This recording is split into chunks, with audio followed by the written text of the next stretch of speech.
Forbes Books presents Sustainable Leadership and Disruptive Growth with David Radlow. Transformation for a new and better world. Here's David.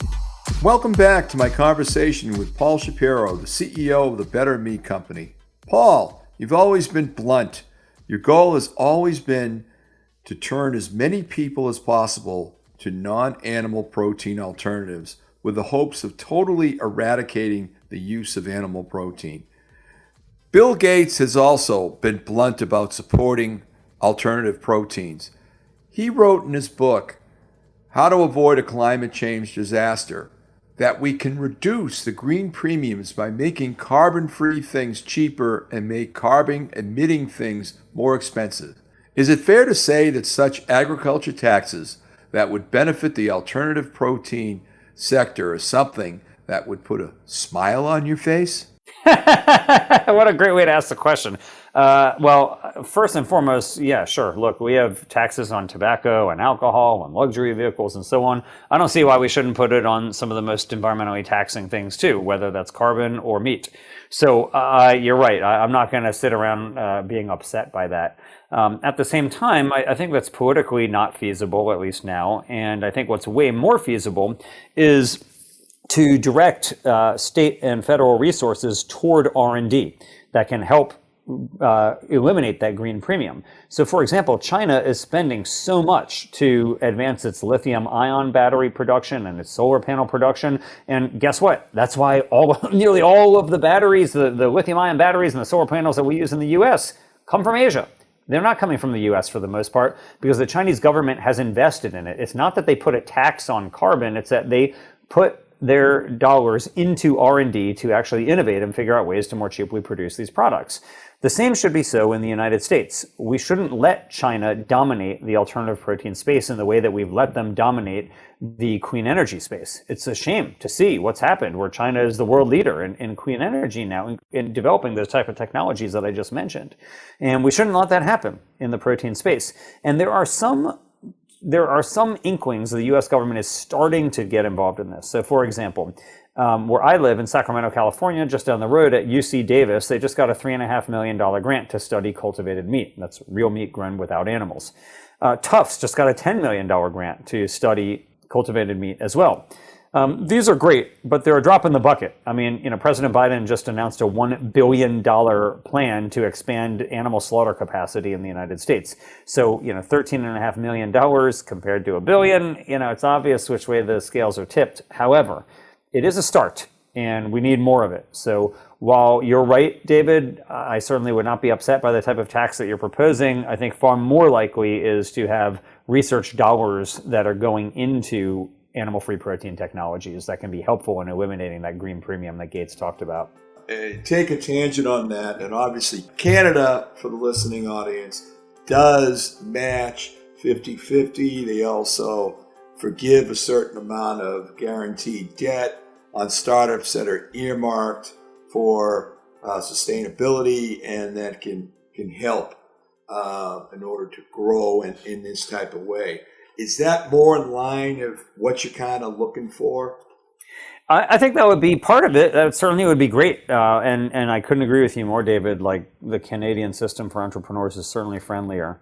However, I think we need more than that. I think we need like a truly large program where you have at least equity and parity between the dollars that are spent. So I'll give you an example. Congresswoman Rosa DeLauro, she's the chairwoman of the House Appropriations Committee. She recently asked USDA to spend as much funding these alternative protein technologies as it does on animal agriculture. Imagine if it wasn't, 100 to 1 or 1,000 to 1, but if it was 1 to 1. Just think about how many more scientists would be involved in this type of work to figure out ways to transition humanity away from raising billions of animals for food. What a benefit to both humankind and animal kind alike that would be. And so I think that if USDA would take Congresswoman DeLauro's suggestion seriously, that would be quite an advancement. Okay, it's coming attractions. Turning to the Better Meat Company, Paul's team has pioneered new ways of producing animal-free protein and generated ingredients and empower food companies to improve sustainability while making the meatiest alternative protein possible. Every time I read about the Better Meat Company, it describes as a fermented meat analog maker. Can you unpack that for me? Yeah, sure, David. So imagine, just like there's lots of ways to make energy without fossil fuels, right? So there's nuclear, there's wind, there's solar, there's geothermal, all these ways, right? Well, there's lots of ways that you can make a meat experience without animals also. So again, you can take soybeans or peas or wheat and turn them into things that look like animal meat. You can go instead to the animal kingdom and just take animal cells and grow them. Or you can do what we do at the Better Meat Co., which is to go to the microscopic fungi kingdom. So we're not using plants, we're not using animals, we're using fungi. And what we do is essentially run a fermentation in which we feed our little microscopic fungi ingredients like potatoes and corn, and they convert it into something that looks like a steak. So imagine, for example, if you feed a cow grass, that cow will convert the grass into something that is a steak. And it takes a long time, though. It takes over a year of feeding the cow. Well, we do the same thing, but we do it in less than a day.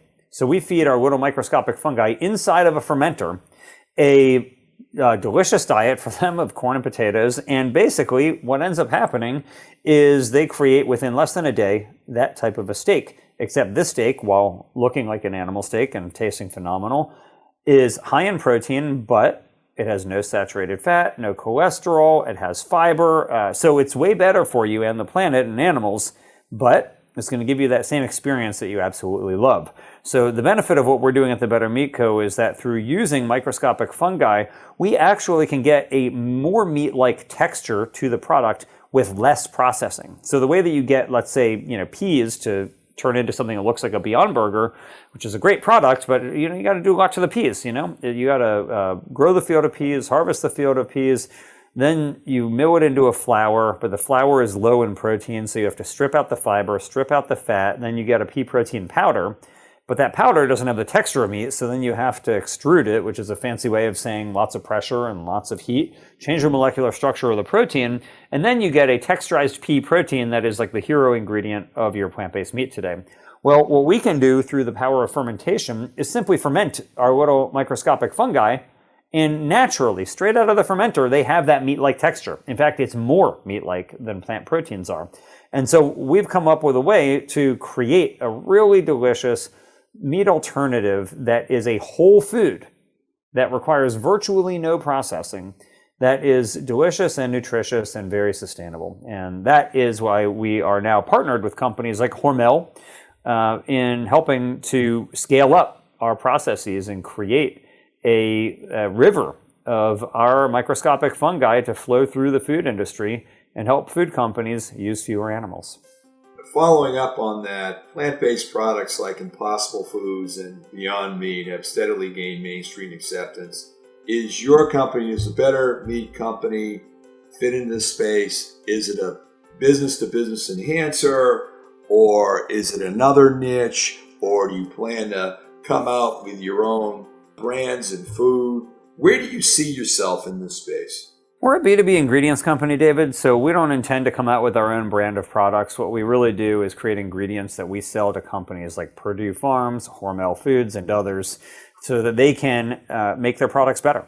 And so our goal is to essentially make ingredients that enable big food companies to use fewer animals. We don't want to compete against Beyond Meat and Impossible Foods because, frankly, I think taking market share away from them is not really achieving our goal, honestly. We don't want to, compete in that little pool of plant-based. We want to help the biggest food companies use fewer animals. Okay. Last year, Better Meat unveiled a 13,000 square foot microprotein fermentation plant, as well as a line of microprotein meat analog ingredients. What does that mean to our listeners? Well, what it means is that we're no longer at the bench scale. So if you look at fermentation, you basically have bench scale and then pilot scale and then full commercial scale. A lot of people who are interested in this space are familiar with companies that are at the bench scale where they can produce, maybe single-digit pounds or maybe tens or maybe even hundreds of pounds of product. What we're doing is much bigger than that. What we're doing is actually running a pilot scale fermentation facility where we can work with companies like Hormel to supply them. And so, look, we're not producing enough of what we need we need to produce dramatically more. We could quintuple our supply and it still wouldn't be enough to satiate the demand there is for our product, unfortunately. But what we've shown is that we can scale up and run an actual plant. A pilot plant, true, but it's an actual plant. It's not just bench scale research. It's an actual plant that is producing mycoproteins that work really well. So you're moving along that way because your demand is really outpaced with your supply. Is that after you get the bugs worked out, so to speak, are you going to look to get more financing in order to meet the demand, or how do you plan on handling that? Our next goal, David, is essentially to raise a Series A fundraising round that will enable us to build a full-scale commercial operation. So in order for us to really start cracking into the demand there is for our product and supplying it, we need to build something dramatically bigger. I'm talking about a fermenter like the size of an office building. And so we have a long way to go to do that, but that's our goal. We've proven that the technology works. We have shown that we can partner with big food companies. We have patent protection on our process. We are ready to scale this thing up and create a new ingredient. So right now, if you look at plant-based meat, virtually all of it, like 99% is made out of soy, pea, or wheat, or some combination thereof. We are going to offer a fourth ingredient that not only is a whole food, but also does a better job than those plant proteins do of mimicking the meat experience. And that's the Rhiza microprotein ingredient that's disrupting? Yes, I think that's right. Okay, I read that Rhiza contains more protein compared to eggs, more iron than beef, more fiber than oats, and is free from all the main allergens and GMOs. How'd you pull all that off? Well, we got a little help from nature. So what we've done is we're using a microorganism that is truly spectacular. And we have figured out ways to subject it to a fermentation that produces the results that you just mentioned. So on its own, it has more protein than eggs, more iron than beef, more potassium than bananas, more fiber than oats, and it naturally contains vitamin B12, which most plant foods just don't have, or nearly no plant foods have. So we have something that's really special here, really special, but we need to scale it up dramatically. Like, this is an ingredient that food makers just haven't had access to, and we're going to give them access to it. You've got an exclusive partnership with Hormel that you mentioned before. What can you share about this exclusive partnership, and where does that keep you away, let's say, from other parties? Well, what I can share about it, David, is that we're really proud to partner with Hormel. They've been a great partner to the Better Meat Co., and they are helping us to do joint development on the ingredient to help us figure out, like, what are all the applications that we can do with this? And that's the goal. That's the goal, is to show, like, hey, we can create this. We know how to make this ingredient, and we are working with Hormel to create lots of really great applications for it. Okay, so you have Joan both on the financing, and also they've got scientists, and you've got all that kind of cross-pollination going on. Yeah, we are experts in fermentation, and we do, of course, have food scientists, but they are obviously exponentially larger than we are and have a really great product development team, and we really like working with them. Okay, thank you. Can you also shed light on your partnership with Purdue and how you're blending animal protein and non-animal protein? Why would you go this route, Paul? Well, for good reason. So let's put it this way. Imagine, for example, Dave, you think about like the Impossible Whopper, right? So you go to Burger King, you can get the Impossible Whopper. That's fine. It's awesome, actually. I get it. I enjoy it. But at most, in your honor, I had a Beyond Burger this afternoon, okay? Oh, well, I'm honored. Thank you. So the thing about it like this, though, David, so imagine you walk into Burger King and you monitor the number of orders for the Impossible Whopper compared to other products. And according to news reports, it's about 2% max of the burgers ordered are the Impossible, which is pretty good. I mean, 2% is pretty good for a startup like Impossible Foods.